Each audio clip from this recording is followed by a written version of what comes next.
a little walk to the edge of town and go across the track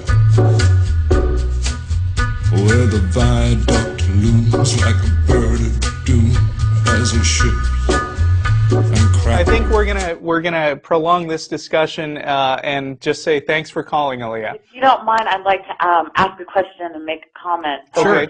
I thought it was interesting because I saw atheist community and so forth on the banner behind, and I thought it was kind of funny because if you guys don't believe in God and that's the topic of the show, then it's funny because that's almost like saying we don't believe in unicorns, and every week or every month we're going to have a show about it, you know? So, right. Which would be extremely useless, except for the fact that we live in a world where the vast majority of people actually do believe in unicorns, and not everybody tunes in, you know, every week. I haven't met a lot of people who do believe in unicorns. I was using that as an analogy for God. Yeah. Sorry. And one last comment you said earlier. You said something like, "Is there anybody that would die, you know, for me, or if they would, you know, go to hell for me?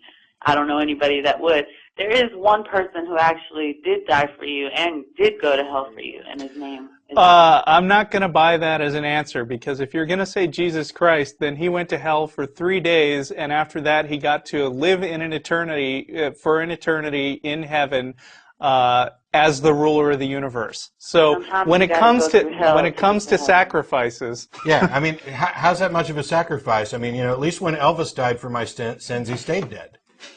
Hey, I don't know many people that would roll up their sleeves and put their hands in a whole bunch of doo-doo for you, but I know one man who did. Well, how do you know that he did? Because there's no evidence. There is evidence. It's documented historically. Really? Where? Yeah. Where?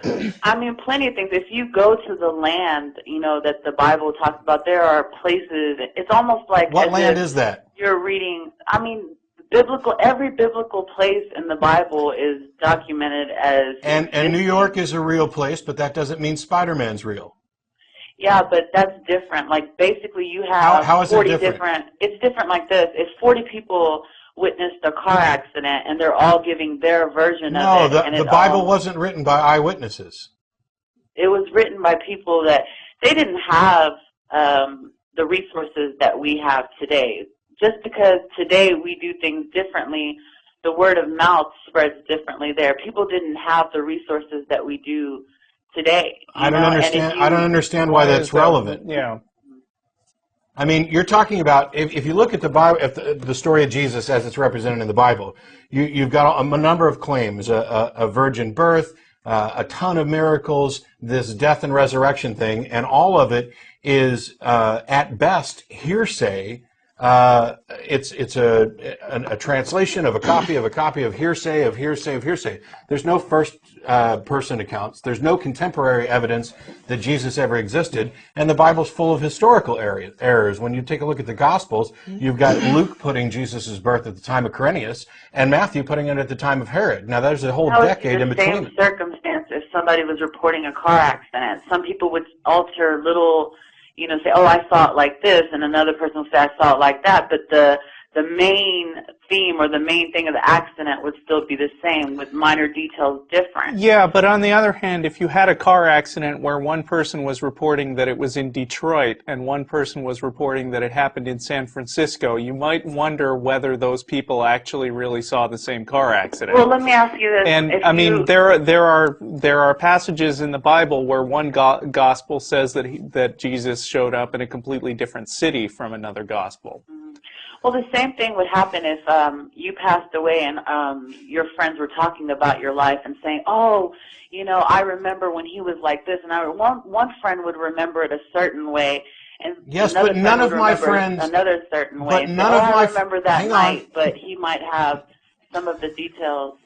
None of my friends are going to claim that I rose from the dead or walked on water. Just because no, but they might remember things like you wrote a book and you did this and you did that. So what? So the things that you did do, they would recall and speak proudly of the things that you did. Hang on, I had to put you on hold because we have a problem with the mics where you can't hear over it. I'll bring you right back.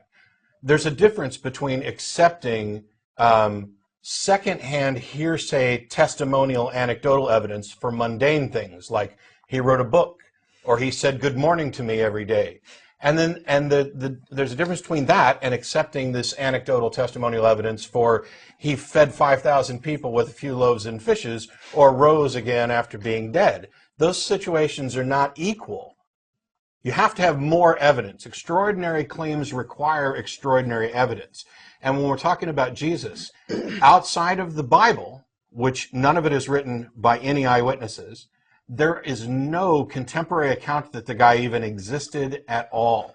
And when you've got a situation where there's no confirming evidence, the Bible gets historical facts wrong, and it makes extraordinary claims, then there's insufficient justification to believe it.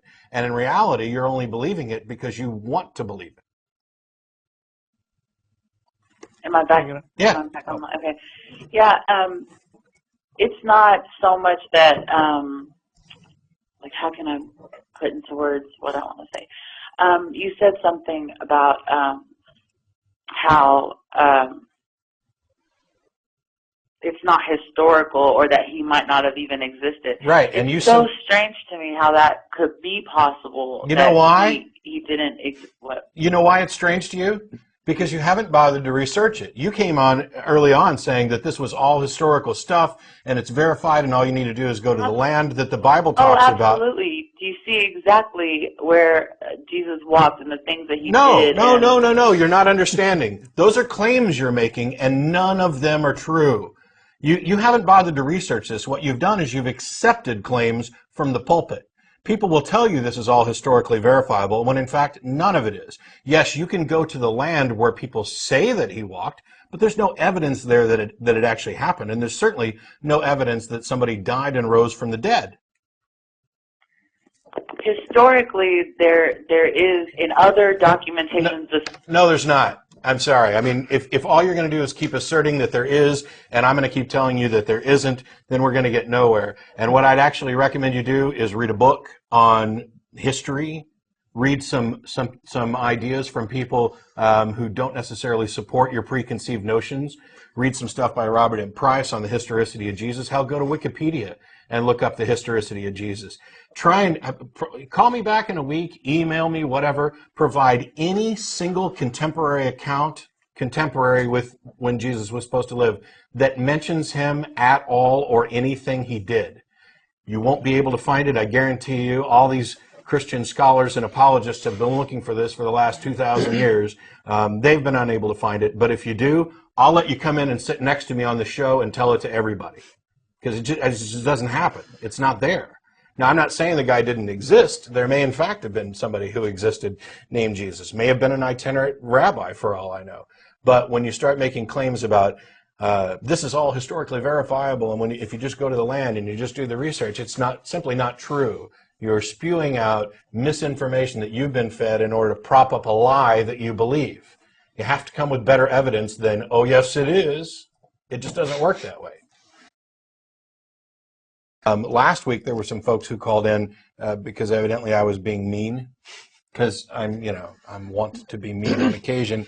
But they only called in to tell our call screener that we were mocking God and that we were going to hell, and then they'd hang up, and they didn't want to go on the air to talk about it. And while I was pretty forceful earlier with Aaliyah with regard to making bald assertions about things that simply aren't true or haven't been demonstrated, I don't want anybody to think that I was being particularly mean or personal. What we're talking about there are beliefs and ideas, and I have no problem with Aaliyah at all as a person, and we're welcome to have all kinds of discussions, and she can call back anytime she wants and talk about more, or email, but I don't want to keep spinning wheels. Right. Well, Jesus existed. Well, prove it. It's just true. Well, prove it. Well, if you just look, prove it.